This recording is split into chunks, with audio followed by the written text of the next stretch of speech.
everyone, it's Lily, and today I'd like to do kind of like a mini review on this otome game called Bustafellows. This game was actually released a while back in Japan, I think about a year and a bit ago, and but it's finally being localized and will be released in English at the end of this month. So I thought it would be quite a good idea to accumulate information from, Japanese sites and reviews and stuff. So like, for example, Amazon JP, and then kind of share it with you guys, because although I have made a Bustafellows demo let's play type video, some of you have still commented asking me, oh, I'm still not sure about whether to buy this game or not, and I felt like this was the best way to kind of help not only me understand what the game is about, because I still am not sure until I did a little bit of research, but also so that you guys could kind of get a feel for it as well.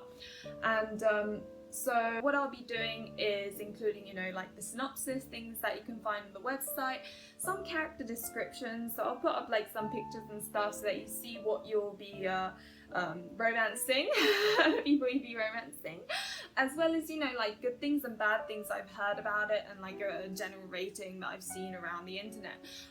So although I will not be including any what I would consider spoilers, I am aware that some people have like different opinions on it, so I just wanted to mention that that's what I'll be including. I will not be including any CGs, I will not be including any major plot sort of spoilers, and I wouldn't include any, character spoilers, because I haven't really read any of that anyway. I've only been looking at sort of spoiler-free reviews. But anyway, now that that's over, let me start. So firstly, the synopsis. It's about this girl called Teuta. I don't know how to pronounce her name in English, but she's called Teuta in Japanese, and she's like a freelance journalist that's kind of, getting through the world, trying to become better and better and more renowned as a journalist. And she has this sort of special power where she can go back in time, but there's a catch, so she can't just choose when to go back in time or anything. She just kind of ends up going back in time, and not only is she not in her body, she's kind of like in someone else's body. So she goes back and she's like, oh my god, who am I? And that's kind of where she has to work from when she does go back. Now one day she witnesses the murder of this particular guy called Limbo, and he is one of the love interests. He is called a crooked lawyer, I think, in English, and basically he's this lawyer that manages to get defendants who are supposedly guilty, innocent, with his magical lawyer skills, I suppose. But I think the story kind of starts from her trying to prevent his death, because he has helped quite a few people. And so I guess it's kind of like her getting to know him and his friends, I suppose, because he's friends with the other love interests as well. And it's like, quite a lot of crime, action. I've heard it's almost like a kind of Hollywood blockbuster type thing. So you're playing it and you're like, whoa, what's going on? And like people die left, right and center. Although there's some comedic relief as well. So I think it sounds pretty exciting, really. Yeah, so anyway, let me quickly go through the characters. So firstly, you have Limbo. He's, as I mentioned, the crooked lawyer. I think he kind of gives off this cocky feel, like he's very confident in himself. He's sort of famous in New Seed, the city this is based in. I think it's supposed to be like New York, but like a fictional version. But he's kind of famous in that, people like criminals that people felt like should be innocent, but is very guilty, as kind of made innocent thanks to Limbo. So he's that kind of character. Another one is Scarecrow. I don't know, I doubt that's his real name. Like, I think he's kind of like the internet techie guy.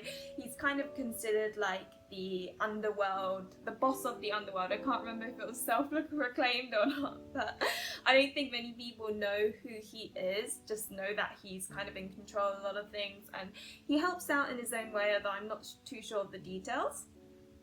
Then you've got Helvetica. He's the one that I'm most curious about. He's such a pretty looking guy, I don't know. But he's a plastic surgeon, and I believe he's like amazing and magical at transforming people. And in the demo, there's this lady that appears, and I haven't played the rest of the demo yet, but I feel like I could be wrong, but I thought it looked like Helvetica just in female form. I'm not sure, but I thought he's the prettiest, and I think he's like the Playboy character.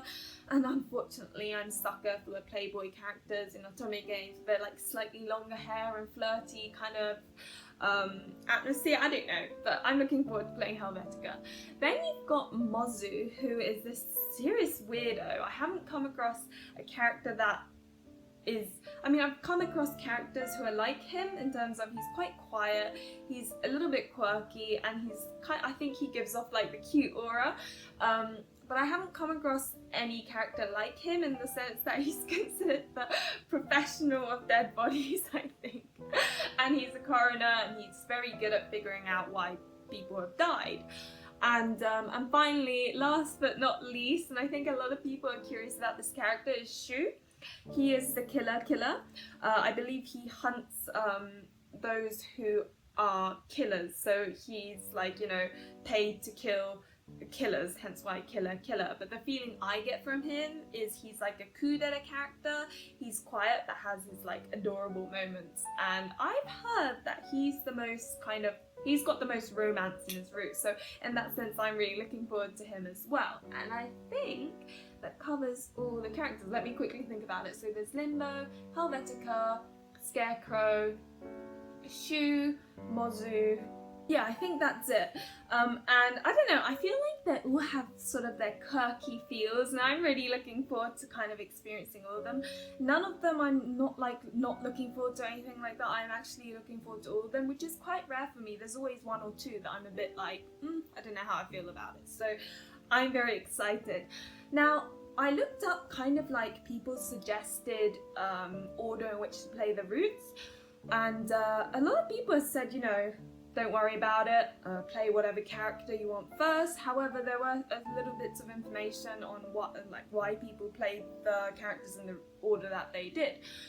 So I personally will be playing Limbo, because he's like the poster boy, and I think he'll help you get to know the world a bit, like, you know, the underworld, and, you know, how new Sieg is, that sort of thing. And then I'll probably play Scarecrow, because I think I'm interested least in him. Although I'm excited to play him, I'm also kind of like unsure, because looks wise he's not really my kind of guy. He looks a bit kind of girly, if you know what I mean. So I don't know, that's why I'm probably going to play him second. Third and fourth I'm kind of unsure about, and excuse me if you can hear noises in the background. I'm at my partner's house right now, and there's this huge dog and he makes a lot of noise because of his claws. But anyway, moving on. So third and fourth I'm a little bit kind of unsure. Basically, I like Mozu and Shu, so I'm kind of like, I like them on equal grounds, and so I'll probably play Mozu and then Shu and then Helvetica. And the reason why I'm a little bit unsure about the last three is because I have heard that Mozu and Helvetica have like a deeper story that people may want to leave until the end, but Shu has more of the romance elements, so I'm kind of like torn. I will be playing Helvetica last because I'm the type that likes leaving my favourites till last, but I think Mozu and Shu I'll be sort of wandering right until the end. So that's the order I'm playing it, and as I said, the reason is because you can play in whatever order, but you know, I like keeping my favourites to last, and I've heard Helvetica and Mozu are very like deeper in terms of story. So that's that.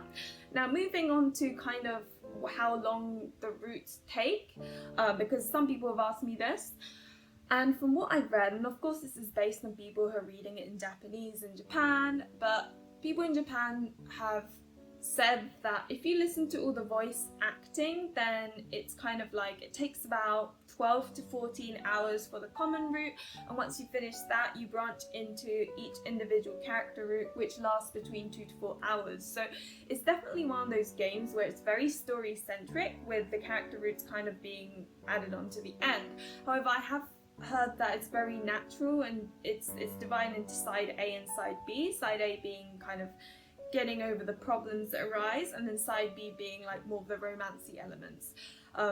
But I think some people have been a little bit kind of, oh, but I wanted more romance, that type of thing. However, one of my friends who absolutely adores the romance and only plays or enjoys games that have like the steamy, passionate stuff or romance. She played it and still really enjoyed it. So I'm kind of looking forward to it in that sense, because the reason why I was hesitant was because of that. But when my friend told me this, I was like, oh, okay, so maybe I'll enjoy it as well. So yeah, that's how it is. Now let me move on to like good things I've heard as well as bad things. I'll start with the good things. So firstly, apparently it's recommended because, you know, it's like a Hollywood blockbuster. You just want to constantly know more. It's like so fast-paced, action-packed, and I guess it's like kind of, although there's lots of like crime and underworld and things you don't know about that you gradually find out, it's sort of, it happens so quickly, and then there's comedic relief as well. So you see all these characters interact as friends, and it's really sweet, but also like all these things happen, and you just want to know more, and that's the kind of game that I've heard it is. So that's one of the reasons why apparently it's recommended. Another is because of the luxurious voice actors. All the voice actors are like so well known and so good at their jobs, and like all I kept on seeing was good voice actors. Even sub characters apparently are really good voice actors, and though I don't really know that much about, you know, voice actors, I don't necessarily have a favourite, that sort of thing. There were some names that I recognised, so the fact that even I recognise some of the names kind of says it all. And then of course there's the cinematics, the art, the background noise, how there's animation, that sort of thing. Apparently that really helps you get into the atmosphere of it, the world of it. So it really is like a movie but in otomegame form, and that's why so many people were so positive about it. And yeah, I think, you know, I've heard also that after all the individual routes, you come across that there's like this truth route. Now I have not read much about it because, again, all that I've seen is, you know, non-spoiler reviews, and a lot of them said do not learn or find out anything about the truth route because you want to go straight in without knowing anything about it. So yeah, definitely don't read anything, don't read any spoilers for the truth route. However, I have heard it's very like shocking and woe about it. And you know, this game I've heard makes you really question the term justice. You know, things happen where you're like, is that right or wrong? And I think that's another thing that made people really appreciate the game, because it made them think. It wasn't just the casual, oh, I'm just playing it for the sake of it. It really made you think, and I think if you enjoy that sort of thing, this is also the game for you.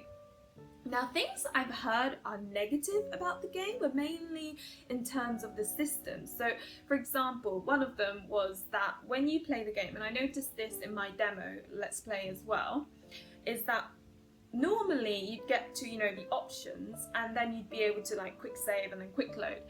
For some reason, I really don't understand why this is the case.